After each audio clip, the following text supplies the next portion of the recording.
The Adventures of Sherlock. Chapter 1, A Scandal in Bohemia. To Sherlock Holmes she is always the woman. I have seldom heard him mention her under any other name. In his eyes she eclipses and predominates the whole of her sex. It was not that he felt any emotion akin to love for Irene Adler. All emotions, and that one particularly, were abhorrent to his cold, precise but admirably balanced mind. He was, I take it, the most perfect reasoning and observing machine that the world has seen, but as a lover he would have placed himself in a false position. He never spoke of the softer passions, save with a jibe and a sneer. They were admirable things for the observer, excellent for drawing the veil from men's motives and actions. But for the trained reasoner to admit such intrusions into his own delicate and finely adjusted temperament was to introduce a distracting factor which might throw a doubt upon all his mental results. Grit in a sensitive instrument, or a crack in one of his own high-power lenses, would not be more disturbing than a strong emotion in a nature such as his. And yet there was but one woman to him, and that woman was the late Irene Adler, of dubious and questionable memory. I had seen little of Holmes lately. My marriage had drifted us away from each other. My own complete happiness, and the home-centered interests which rise up around the man who first finds himself master of his own establishment, were sufficient to absorb all my attention, while Holmes, who loathed every form of society with his whole Bohemian soul, remained in our lodgings in Baker Street, buried among his old books, and alternating from week to week between cocaine and ambition, the drowsiness of the drug, and the fierce energy of his own keen nature. He was still, as ever, deeply attracted by the study of crime, and occupied his immense faculties and extraordinary powers of observation in following out those clues, and clearing up those mysteries which had been abandoned as hopeless by the official police. From time to time I heard some vague account of his doings, of his summons to Odessa in the case of the Treporth murder, of his clearing up of the singular tragedy of the Atkinson brothers at Trincomalee, and finally of the mission which he had accomplished so delicately and successfully for the reigning family of Holland. Beyond these signs of his activity, however, which I merely shared with all the readers of the daily press, I knew little of my former friend and companion. One night, it was on the 20th of March, 1888, I was returning from a journey to a patient, for I had now returned to civil practice, when my way led me through Baker Street. As I passed the well-remembered door, which must always be associated in my mind with my wooing, and with the dark incidents of the study in scarlet, I was seized with a keen desire to see Holmes again, and to know how he was employing his extraordinary powers. His rooms were brilliantly lit, and, even as I looked up, I saw his tall, spare figure pass twice in a dark silhouette against the blind. He was pacing the room swiftly, eagerly, with his head sunk upon his chest and his hands clasped behind him. To me, who knew his every mood and habit, his attitude and manner told their own story. He was at work again. He had risen out of his drug-created dreams and was hot upon the scent of some new problem. I rang the bell and was shown up to the chamber which had formerly been in part my own. His manner was not effusive. It seldom was, but he was glad, I think, to see me. With hardly a word spoken, but with a kindly eye, he waved me to an armchair, threw across his case of cigars, and indicated a spirit case and a gasogene in the corner. Then he stood before the fire and looked me over in his singular introspective fashion. "Wedlock suits you," he remarked. "I think, Watson, that you have put on 7.5 pounds since I saw you." 7. I answered. "Indeed, I should have thought a little more. Just a trifle more, I fancy, Watson. And in practice again, I observe. You did not tell me that you intended to go into harness. Then, how do you know? I see it, I deduce it. How do I know that you have been getting yourself very wet lately, and that you have a most clumsy and careless servant girl? My dear Holmes, said I, this is too much. You would certainly have been burned, had you lived a few centuries ago. It is true that I had a country walk on Thursday and came home in a dreadful mess, but as I have changed my clothes I can't imagine how you deduce it. As to Mary Jane, she is incorrigible, and my wife has given her notice, but there, again, I fail to see how you work it out. He chuckled to himself and rubbed his long, nervous hands together. It is simplicity itself, said he. My eyes tell me that on the inside of your left shoe, just where the firelight strikes it, the leather is scored by 6 almost parallel cuts. Obviously they have been caused by someone who has very carelessly scraped round the edges of the sole in order to remove crusted mud from it. Hence, you see, my double deduction that you had been out in vile weather, and that you had a particularly malignant boot-slitting specimen of the London slavey. As to your practice, if a gentleman walks into my room smelling of iodoform, with a black mark of nitrate of silver upon his right forefinger, and a bulge on the right side of his top hat to show where he has secreted his stethoscope, I must be dull, indeed, if I do not pronounce him to be an active member of the medical profession. I could not help laughing at the ease with which he explained his process of deduction. When I hear you give your reasons, I remarked, the thing always appears to me to be so ridiculously simple that I could easily do it myself, though at each successive instance of your reasoning I am baffled until you explain your process. And yet I believe that my eyes are as good as yours. Quite so, he answered, lighting a cigarette, and throwing himself down into an armchair. You see, but you do not observe. The distinction is clear. For example, you have frequently seen the steps which lead up from the hall to this room. Frequently. How often? Well, some hundreds of times. Then how many are there? How many? I don't know. Quite so. You have not observed. And yet you have seen. That is just my point.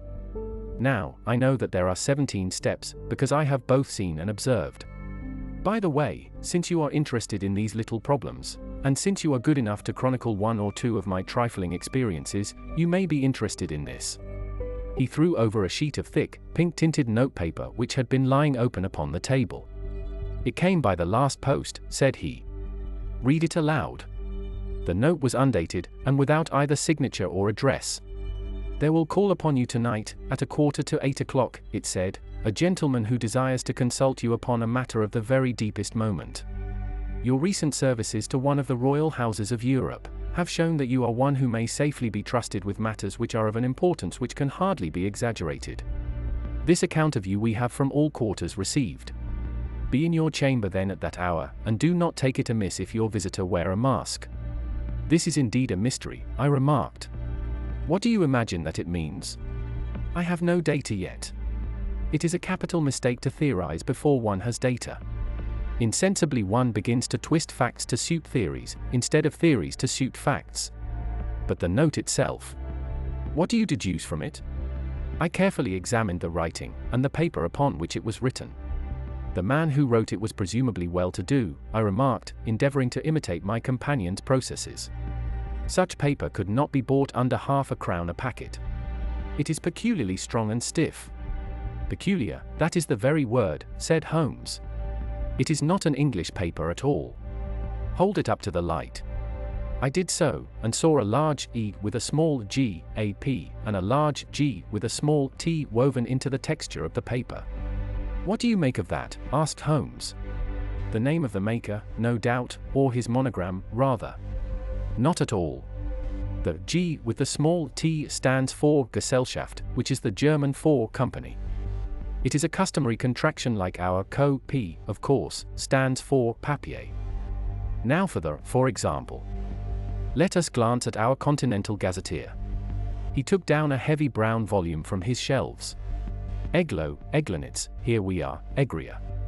It is in a German-speaking country, in Bohemia, not far from Carlsbad. Remarkable as being the scene of the death of Wallenstein, and for its numerous glass factories and paper mills. Ha, ha, my boy, what do you make of that? His eyes sparkled, and he sent up a great blue triumphant cloud from his cigarette. The paper was made in Bohemia, I said. Precisely. And the man who wrote the note is a German. Do you note the peculiar construction of the sentence, this account of you we have from all quarters received? A Frenchman or Russian could not have written that. It is the German who is so uncourteous to his verbs. It only remains, therefore, to discover what is wanted by this German who writes upon Bohemian paper and prefers wearing a mask to showing his face.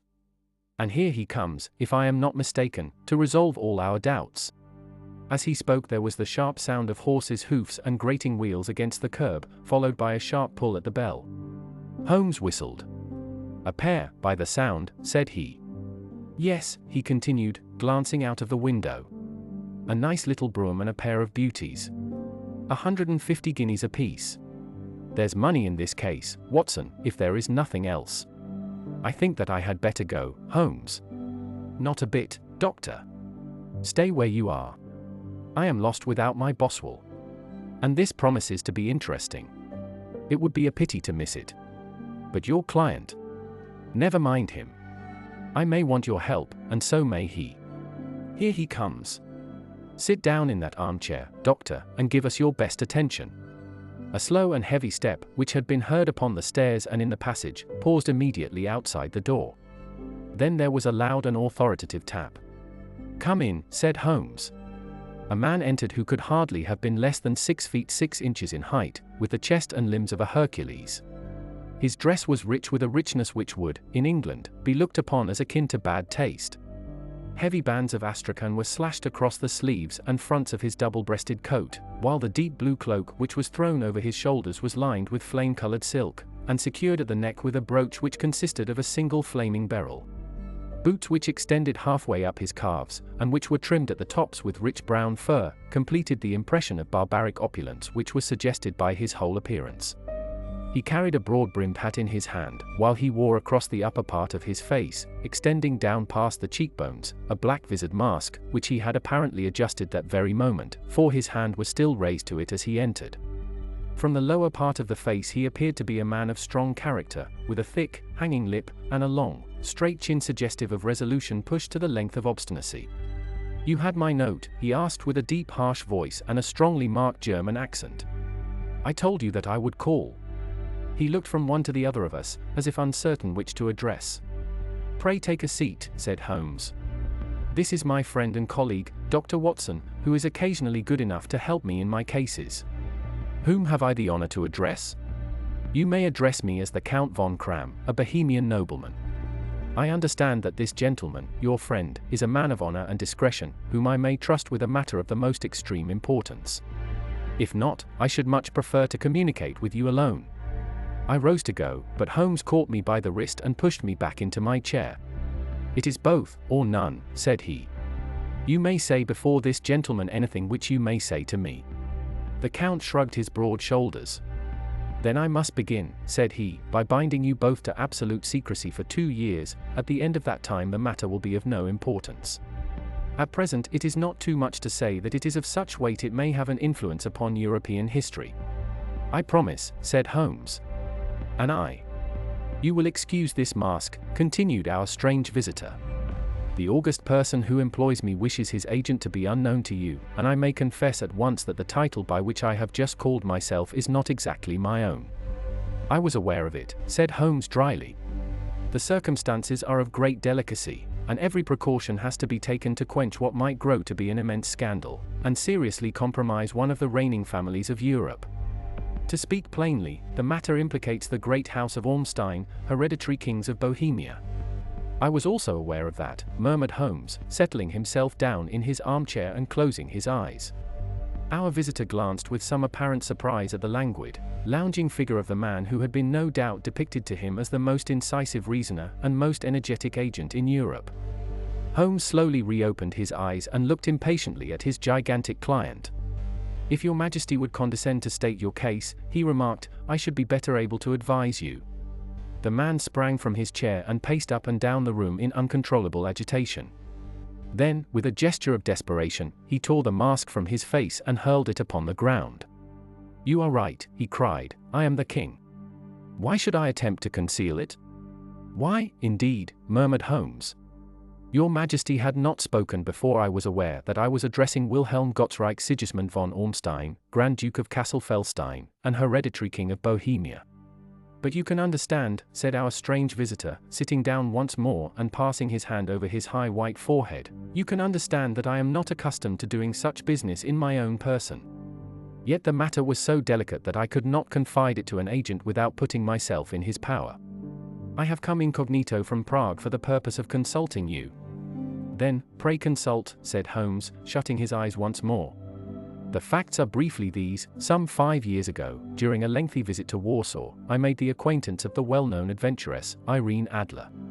The name is no doubt familiar to you." "Kindly look her up in my index, doctor," murmured Holmes without opening his eyes. For many years he had adopted a system of docketing all paragraphs concerning men and things, so that it was difficult to name a subject or a person on which he could not at once furnish information. In this case I found her biography sandwiched in between that of a Hebrew rabbi, and that of a staff commander who had written a monograph upon the deep-sea fishes. "Let me see," said Holmes. Born in New Jersey in the year 1858. Contralto, La Scala, Prima donna Imperial Opera of Warsaw, yes. Retired from operatic stage, Living in London, quite so. Your Majesty, as I understand, became entangled with this young person, wrote her some compromising letters, and is now desirous of getting those letters back. Precisely so. But how? Was there a secret marriage? None. No legal papers or certificates? None. Then I fail to follow your Majesty. If this young person should produce her letters for blackmailing or other purposes, how is she to prove their authenticity? There is the writing. Pooh. Forgery. My private note paper. Stolen. My own seal. Imitated. My photograph. Bought. We were both in the photograph. Oh, dear. That is very bad. Your Majesty has indeed committed an indiscretion. I was mad, insane. You have compromised yourself seriously. I was only Crown Prince then. I was young. I am but 30 now. It must be recovered. We have tried and failed. Your Majesty must pay. It must be bought. She will not sell. Stolen, then. 5 attempts have been made. Twice burglars in my pay ransacked her house. Once we diverted her luggage when she traveled. Twice she has been waylaid. There has been no result. No sign of it? Absolutely none. Holmes laughed. It is quite a pretty little problem, said he. But a very serious one to me, returned the king reproachfully. Very, indeed. And what does she propose to do with the photograph? To ruin me. But how? I am about to be married. So I have heard. To Clotilde Lothman von Saxe-Meiningen, second daughter of the King of Scandinavia. You may know the strict principles of her family. She is herself the very soul of delicacy. A shadow of a doubt as to my conduct would bring the matter to an end. And Irene Adler threatens to send them the photograph. And she will do it. I know that she will do it. You do not know her, but she has a soul of steel. She has the face of the most beautiful of women, and the mind of the most resolute of men. Rather than I should marry another woman, there are no lengths to which she would not go, none. You are sure that she has not sent it yet? I am sure. And why? Because she has said that she would send it on the day when the betrothal was publicly proclaimed. That will be next Monday. Oh, then we have 3 days yet, said Holmes with a yawn. That is very fortunate, as I have 1 or 2 matters of importance to look into just at present. Your Majesty will, of course, stay in London for the present? Certainly. You will find me at the Langham under the name of the Count von Cram.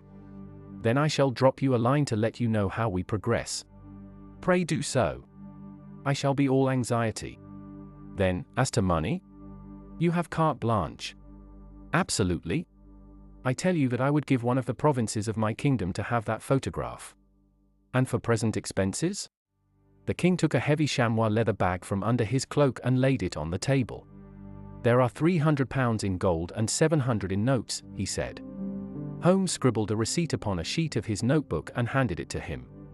And Mademoiselle's address, he asked. Is Briony Lodge, Serpentine Avenue, St. John's Wood. Holmes took a note of it. One other question, said he. Was the photograph a cabinet? It was. Then, good night, Your Majesty, and I trust that we shall soon have some good news for you. And good night, Watson, he added, as the wheels of the royal brougham rolled down the street. If you will be good enough to call tomorrow afternoon at 3 o'clock, I should like to chat this little matter over with you. 2. At 3 o'clock precisely I was at Baker Street, but Holmes had not yet returned. The landlady informed me that he had left the house shortly after 8 o'clock in the morning. I sat down beside the fire, however, with the intention of awaiting him, however long he might be.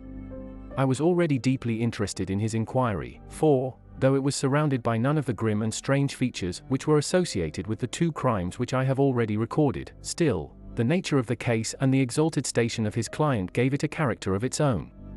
Indeed, apart from the nature of the investigation which my friend had on hand, there was something in his masterly grasp of a situation, and his keen, incisive reasoning, which made it a pleasure to me to study his system of work, and to follow the quick, subtle methods by which he disentangled the most inextricable mysteries.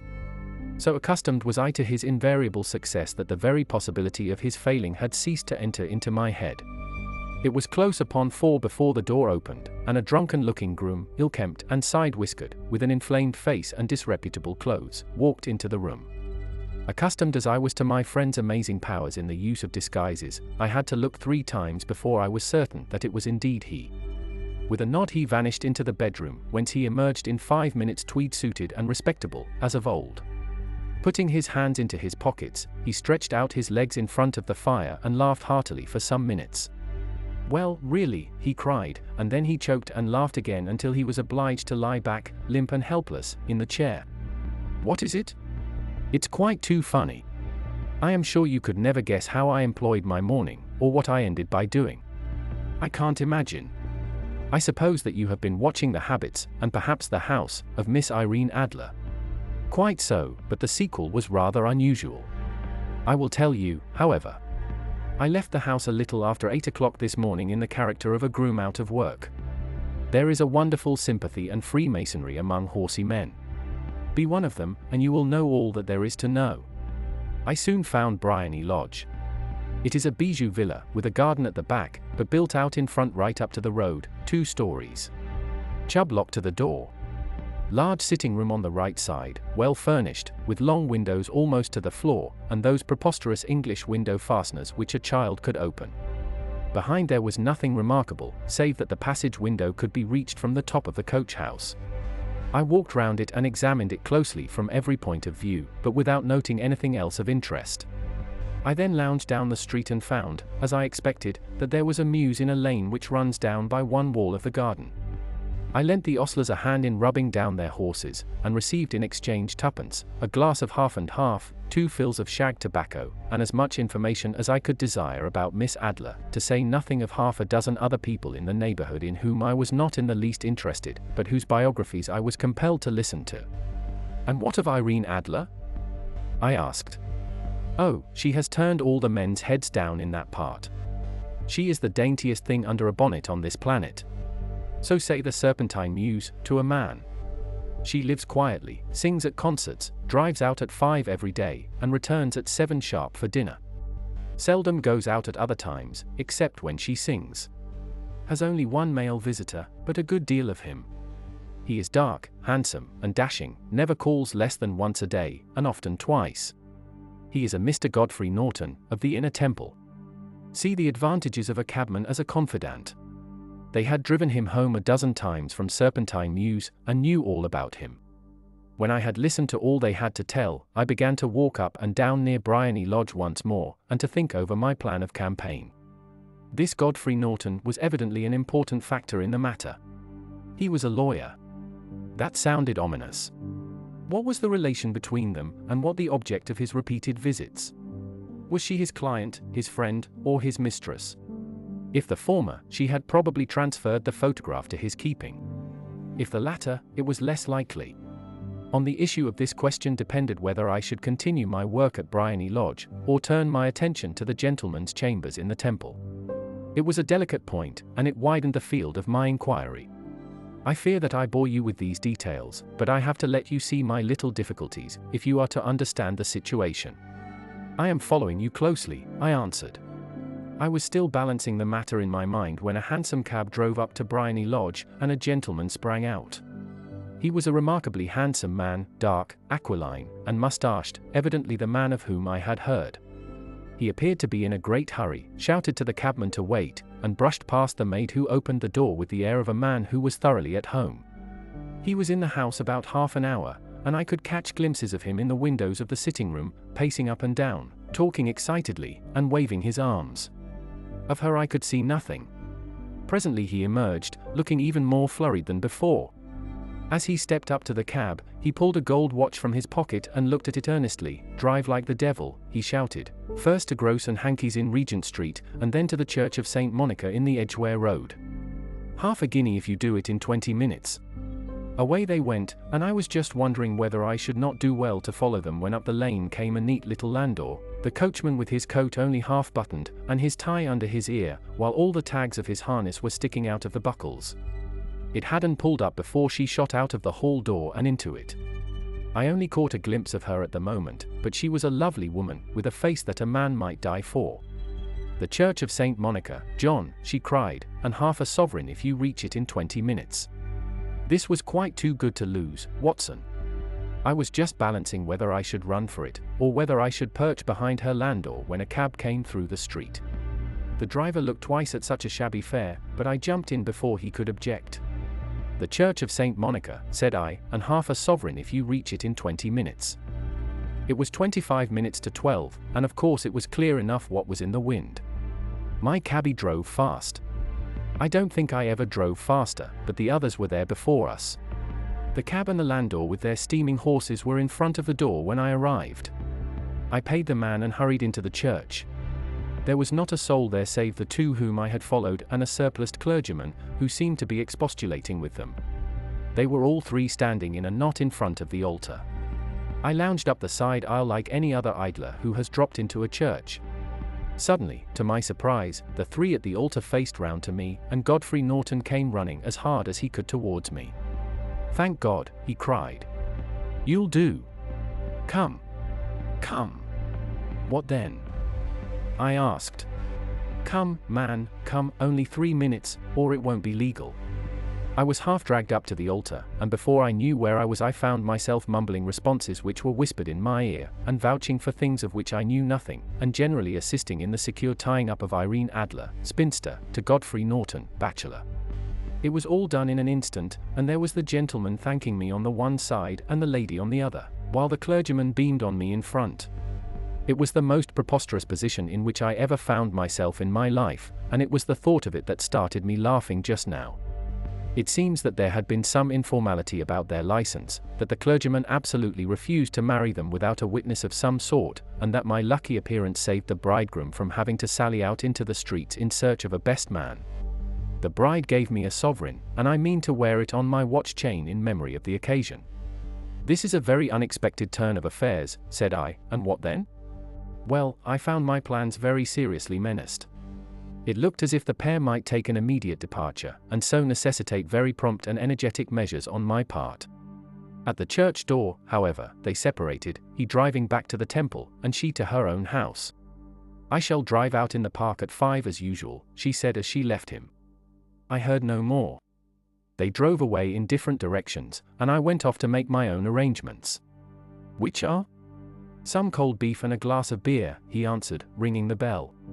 "I have been too busy to think of food, and I am likely to be busier still this evening.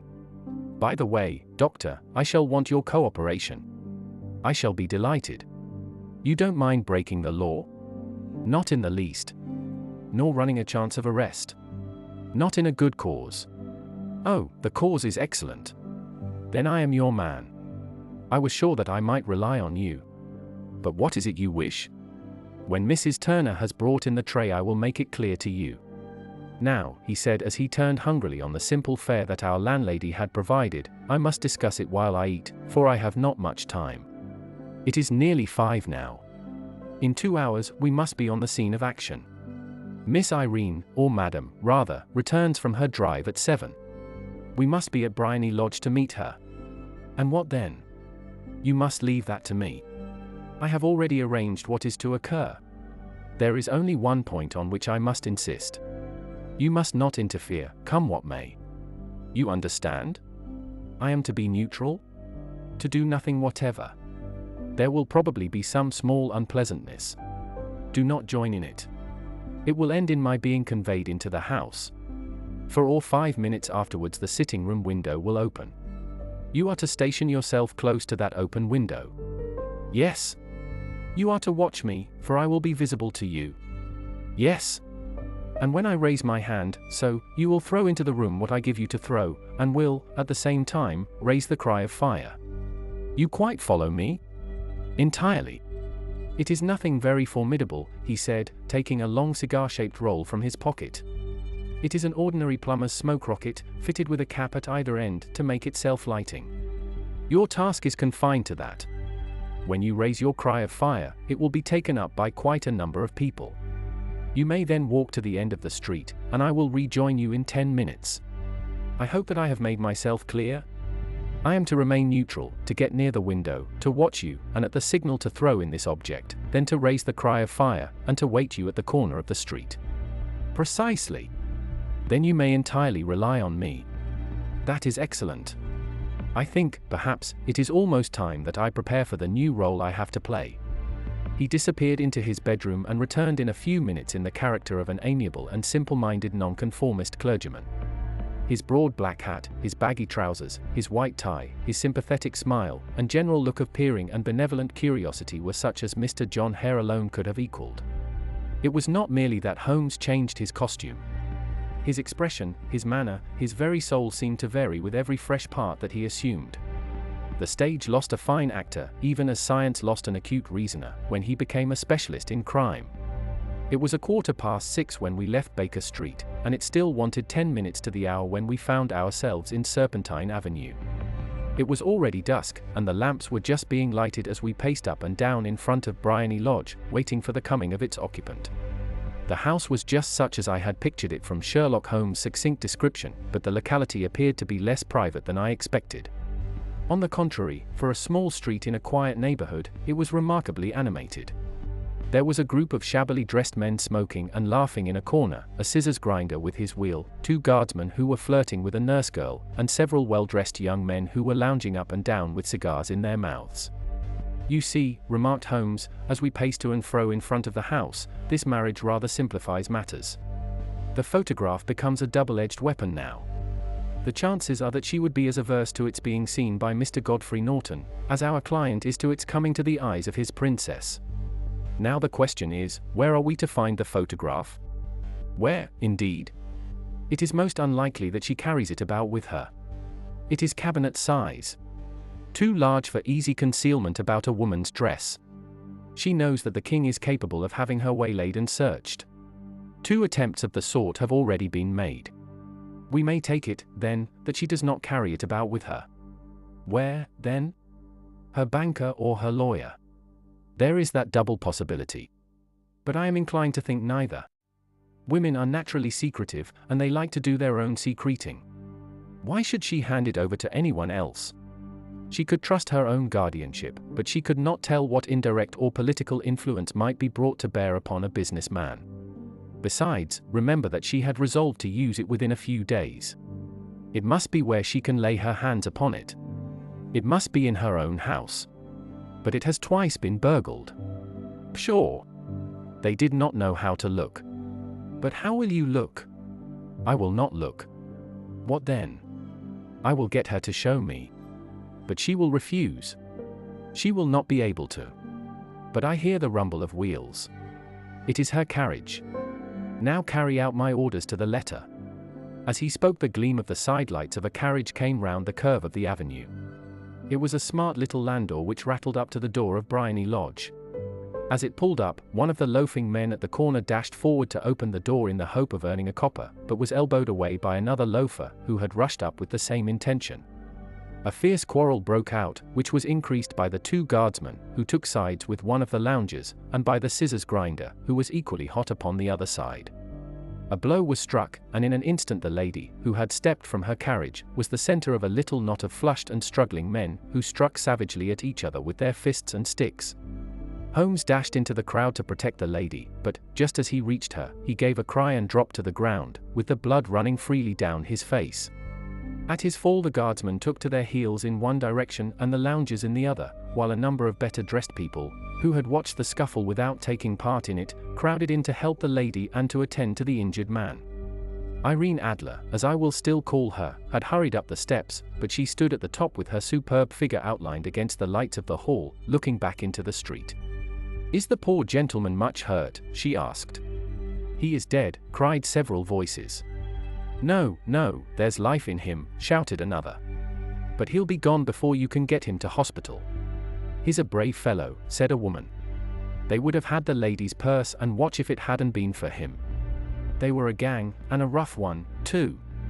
Ah, he's breathing now. He can't lie in the street. "May we bring him in, ma'am?" "Surely." "Bring him into the sitting room. There is a comfortable sofa. This way, please." Slowly and solemnly he was borne into Briony Lodge and laid out in the principal room, while I still observed the proceedings from my post by the window. The lamps had been lit, but the blinds had not been drawn, so that I could see Holmes as he lay upon the couch.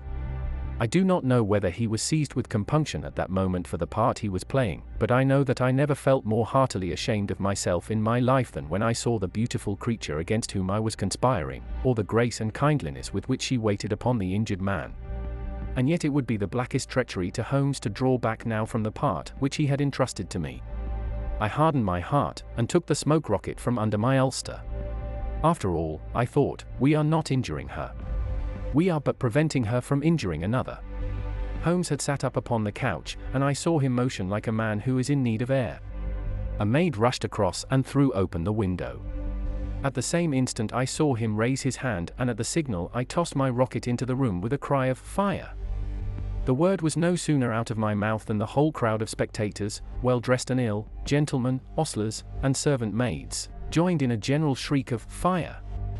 Thick clouds of smoke curled through the room and out at the open window. I caught a glimpse of rushing figures, and a moment later the voice of Holmes from within assuring them that it was a false alarm. Slipping through the shouting crowd I made my way to the corner of the street, and in 10 minutes was rejoiced to find my friend's arm in mine, and to get away from the scene of uproar. He walked swiftly and in silence for some few minutes until we had turned down one of the quiet streets which lead towards the Edgware Road. "You did it very nicely, Doctor," he remarked. "Nothing could have been better. It is all right. You have the photograph?" "I know where it is." "And how did you find out?" "She showed me, as I told you she would." "I am still in the dark." "I do not wish to make a mystery," said he, laughing. "The matter was perfectly simple. You, of course, saw that everyone in the street was an accomplice.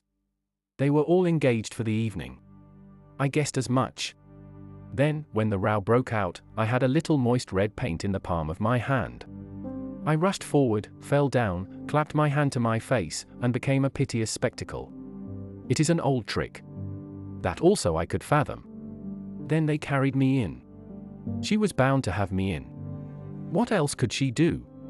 And into her sitting room, which was the very room which I suspected. It lay between that and her bedroom, and I was determined to see which. They laid me on a couch, I motioned for air, they were compelled to open the window, and you had your chance. How did that help you? It was all important. When a woman thinks that her house is on fire, her instinct is at once to rush to the thing which she values most. It is a perfectly overpowering impulse, and I have more than once taken advantage of it. In the case of the Darlington substitution scandal it was of use to me, and also in the Arnsworth Castle business. A married woman grabs at her baby, an unmarried one reaches for her jewel box.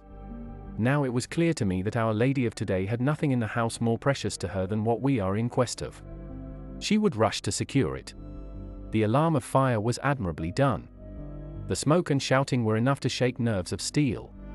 She responded beautifully. The photograph is in a recess behind a sliding panel just above the right bell pull. She was there in an instant, and I caught a glimpse of it as she half drew it out. When I cried out that it was a false alarm, she replaced it, glanced at the rocket, rushed from the room, and I have not seen her since. I rose, and, making my excuses, escaped from the house. I hesitated whether to attempt to secure the photograph at once, but the coachman had come in, and as he was watching me narrowly, it seemed safer to wait. A little over-precipitance may ruin all. "And now?" I asked. "Our quest is practically finished. I shall call with the king tomorrow, and with you, if you care to come with us. We will be shown into the sitting room to wait for the lady, but it is probable that when she comes she may find neither us nor the photograph. It might be a satisfaction to His Majesty to regain it with his own hands." "And when will you call?" "At 8 in the morning. She will not be up, so that we shall have a clear field. Besides, we must be prompt, for this marriage may mean a complete change in her life and habits. I must wire to the king without delay." We had reached Baker Street and had stopped at the door. He was searching his pockets for the key when someone passing said, "Good night, Mr. Sherlock Holmes." There were several people on the pavement at the time, but the greeting appeared to come from a slim youth in an ulster who had hurried by. "I've heard that voice before," said Holmes, staring down the dimly lit street. "Now, I wonder who the deuce that could have been." 3. I slept at Baker Street that night, and we were engaged upon our toast and coffee in the morning when the King of Bohemia rushed into the room. "You have really got it," he cried, grasping Sherlock Holmes by either shoulder and looking eagerly into his face. "Not yet. But you have hopes?" "I have hopes." "Then, come. I am all impatience to be gone. We must have a cab." "No, my brougham is waiting." "Then that will simplify matters." We descended and started off once more for Briony Lodge. "Irene Adler is married," remarked Holmes. "Married? When?" "Yesterday." "But to whom?" "To an English lawyer named Norton." "But she could not love him." "I am in hopes that she does." "And why in hopes?" "Because it would spare your Majesty all fear of future annoyance. If the lady loves her husband, she does not love your Majesty. If she does not love your Majesty, there is no reason why she should interfere with your Majesty's plan. It is true. And yet, well, I wish she had been of my own station. What a queen she would have made." He relapsed into a moody silence, which was not broken until we drew up in Serpentine Avenue. The door of Briony Lodge was open, and an elderly woman stood upon the steps. She watched us with a sardonic eye as we stepped from the brougham. "Mr. Sherlock Holmes, I believe," said she. "I am Mr. Holmes," answered my companion, looking at her with a questioning and rather startled gaze. "Indeed? My mistress told me that you were likely to call. She left this morning with her husband by the 5:15 train from Charing Cross for the Continent." "What?" Sherlock Holmes staggered back, white with chagrin and surprise. "Do you mean that she has left England? Never to return?" "And the papers?" asked the king hoarsely. "All is lost. We shall see." He pushed past the servant and rushed into the drawing room, followed by the king and myself. The furniture was scattered about in every direction, with dismantled shelves and open drawers, as if the lady had hurriedly ransacked them before her flight. Holmes rushed at the bell-pull, tore back a small sliding shutter, and, plunging in his hand, pulled out a photograph and a letter. The photograph was of Irene Adler herself in evening dress. The letter was superscribed to Sherlock Holmes, Esquire. "To be left till called for." My friend tore it open, and we all three read it together. It was dated at midnight of the preceding night and ran in this way. "My dear Mr. Sherlock Holmes, you really did it very well. You took me in completely. Until after the alarm of fire, I had not a suspicion. But then, when I found how I had betrayed myself, I began to think. I had been warned against you months ago. I had been told that, if the king employed an agent, it would certainly be you. And your address had been given me. Yet, with all this, you made me reveal what you wanted to know. Even after I became suspicious, I found it hard to think evil of such a dear, kind old clergyman. But, you know, I have been trained as an actress myself. Male costume is nothing new to me. I often take advantage of the freedom which it gives. I sent John, the coachman, to watch you, ran upstairs, got into my walking clothes, as I call them, and came down just as you departed. Well, I followed you to your door, and so made sure that I was really an object of interest to the celebrated Mr. Sherlock Holmes. Then I, rather imprudently, wished you good night, and started for the Temple to see my husband. We both thought the best resource was flight, when pursued by so formidable an antagonist, so you will find the nest empty when you call tomorrow. As to the photograph, your client may rest in peace. I love and am loved by a better man than he. The king may do what he will without hindrance from one whom he has cruelly wronged. I keep it only to safeguard myself, and to preserve a weapon which will always secure me from any steps which he might take in the future. I leave a photograph which he might care to possess, and I remain, dear Mr. Sherlock Holmes, very truly yours, Irene Norton, née Adler. What a woman, oh, what a woman, cried the King of Bohemia, when we had all three read this epistle. Did I not tell you how quick and resolute she was? Would she not have made an admirable queen? Is it not a pity that she was not on my level? From what I have seen of the lady, she seems, indeed, to be on a very different level to your Majesty, said Holmes coldly. I am sorry that I have not been able to bring your Majesty's business to a more successful conclusion. On the contrary, my dear sir, cried the king, nothing could be more successful. I know that her word is inviolate. The photograph is now as safe as if it were in the fire. I am glad to hear your majesty say so. I am immensely indebted to you. Pray tell me in what way I can reward you. This ring, he slipped an emerald snake ring from his finger and held it out upon the palm of his hand. Your majesty has something which I should value even more highly, said Holmes. You have but to name it. This photograph. The king stared at him in amazement. Irene's photograph, he cried. Certainly, if you wish it. I thank your majesty. Then there is no more to be done in the matter. I have the honor to wish you a very good morning. He bowed, and, turning away without observing the hand which the king had stretched out to him, he set off in my company for his chambers. And that was how a great scandal threatened to affect the kingdom of Bohemia, and how the best plans of Mr. Sherlock Holmes were beaten by a woman's wit. He used to make merry over the cleverness of women, but I have not heard him do it of late. And when he speaks of Irene Adler, or when he refers to her photograph, it is always under the honorable title of the woman.